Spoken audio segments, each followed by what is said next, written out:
বিসমিল্লাহির রহমানির রহিম।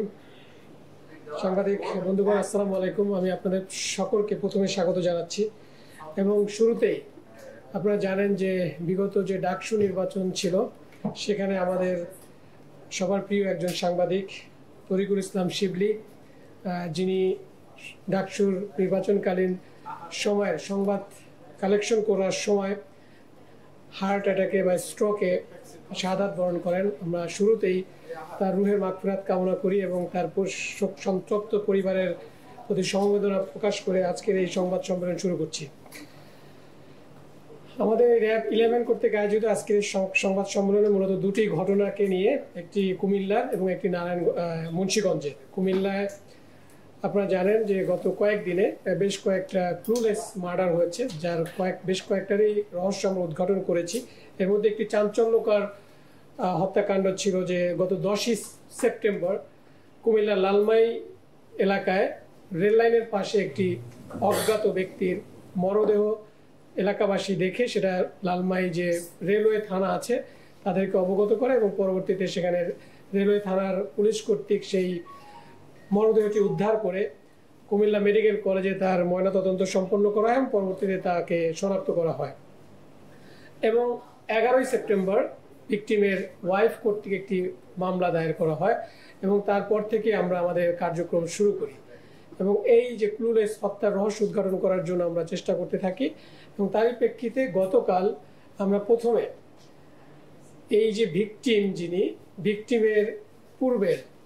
ভিকটিমের ওয়াইফ, সাবেক ওয়াইফ ফাতেমা, যার সাথে ডিভোর্স হয়ে যায় বিগত 2-3 মাস পূর্বে, তার যে বাবা এবং এই তার ওয়াইফেরও সৎ বাবা, তাকে প্রথমে অ্যারেস্ট করা হয় এবং তার দেয়া তথ্য অনুযায়ী পরবর্তীতে আমরা এই হত্যাকাণ্ডের সাথে জড়িত অন্যতম আসামি এই ভিকটিমের নাম দুলালের স্ত্রী ফাতেমা, এই ফাতেমার যে দ্বিতীয় স্বামী হাশেম, তার শাশুড়ি এবং তার স্ত্রীকে ঢাকা যাত্রাবাড়ি থেকে অ্যারেস্ট করা হয় এবং পরবর্তীতে আর একটা অভিযানে এর সাথে সংশ্লিষ্ট আরও 2 জনকে, তাজুল এবং মফিজ নামে, যারা সরাসরি এই হত্যাকাণ্ডের সাথে জড়িত ছিল, তাদেরকেও অ্যারেস্ট করা হয়। তো এই হত্যাকাণ্ডের সাথে জড়িত 7 জনের ছিল এবং 7 জনকে আমরা গতকাল বিভিন্ন ফলো আপ অপারেশনের মাধ্যমে তাদেরকে অ্যারেস্ট করা হয় এবং এই লাশ গুমের বিষয় সাথে যে গাড়িটি ব্যবহার করা হয়েছিল একটি নোয়া গাড়ি, সেটিকে উদ্ধার করা হয়। তো ঘটনাটি ছিল মূলত ফাতেমা, যে ভিকটিমের সাবেক স্ত্রী ছিল, বিগত 6 মাস পূর্বে তাদের বিয়ে হয়। বিয়ের পর থেকেই এই ভিকটিম তাকে ফাতেমার দেয়া তথ্য অনুযায়ী যে তাকে বিভিন্নভাবে অত্যাচার, মানসিক টর্চার করত। সে প্রেক্ষিতে তিনি 2 মাস পূর্বে তাকে ডিভোর্স দেয়। ইন দ্য মেন টাইম এই দুলালের সাথে তার সম্পর্ক থাকাকালীন সময়ই তার সাথে আর একজন, এই যে হাশেম নামের একজন দুবাই প্রবাসী, সোশ্যাল মিডিয়া ইমোর মাধ্যমে তার সাথে একটা রিলেশন বিল্ড আপ হয় এবং এই হাশেম যখন বাংলাদেশে আসে তখন এই হাশেমের সাথে তার বিবাহ হয়। এটা তার সেকেন্ড ম্যারেজ ফাতেমার, এবং হাশেমেরও সেকেন্ড ম্যারেজ। বিবাহের পরেও, এই হাশেমের সাথে বিবাহের পরেও এবং দুলাল কর্তৃক ডিভোর্স দেওয়ার পরেও এই দুলাল বিভিন্নভাবে এই ফাতেমাকে ডিস্টার্ব করে যাচ্ছিল। তো ডিস্টার্ব করার প্রেক্ষিতে হাশেম এটা মেনে নিতে পারেনি এবং তারপরেই তাকে হত্যার পরিকল্পনা করে এবং পুরো পারিবারিকভাবেই এই যে ফাতেমা, তার মানে হাশেমের স্ত্রী ফাতেমা, তার শাশুড়ি মরিয়ম এবং আরও হাশেমের 2 জন বন্ধু, তারা মিলিতভাবে প্ল্যান করে তাকে মেরে ফেলার।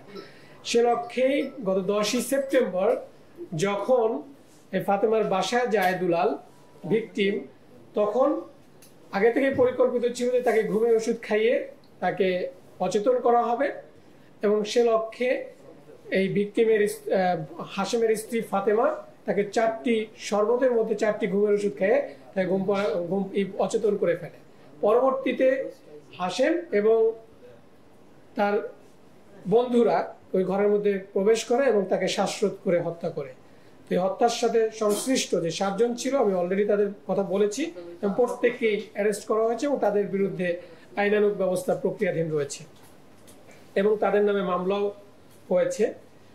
তো আরেকটি ঘটনা যেটা আপনারা সবাই জানেন, যেটা চাঞ্চল্য সৃষ্টি করেছিল, মুন্সিগঞ্জের গজারিয়ার গুয়াগাছিয়া যেখানে একটা অস্থায়ী পুলিশ ক্যাম্প করা হয়েছিল, সেখানে যে নৌ ডাকাত, আমরা সবাই নাম শুনেছি নয়ন পিয়াস গ্রুপের, সেই নয়ন পিয়াস গ্রুপের এই অস্থায়ী ক্যাম্প করার পরে অস্থায়ী ক্যাম্পটি করা হয় 22শে অগস্ট।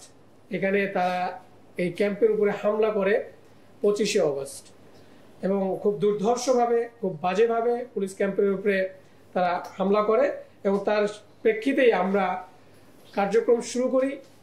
ইতোপূর্বেও আমরা এই ঘটনার সাথে সংশ্লিষ্ট এবং অন্যতম শীর্ষ ডাকাত, যার মদদেই মূলত এই ডাকাতি কার্যক্রম এবং এই মেঘনা নদী, মেঘনার মোহনা এবং গুয়াগাছিয়া, মত্তব, চাঁদপুর কেন্দ্রিক যে ডাকাতিগুলো হয়ে থাকে, তার সাথে সংশ্লিষ্ট যে রিপন সহকারে আরও 6 জনকে আমরা ইতিপূর্বে গ্রেফতার করি, এবং আজকেও আমরা যাকে অ্যারেস্ট করেছি সে এই নয়ন পিয়াসের আপন খালাতো ভাই, এবং যার নামেও 30টি মামলা রয়েছে।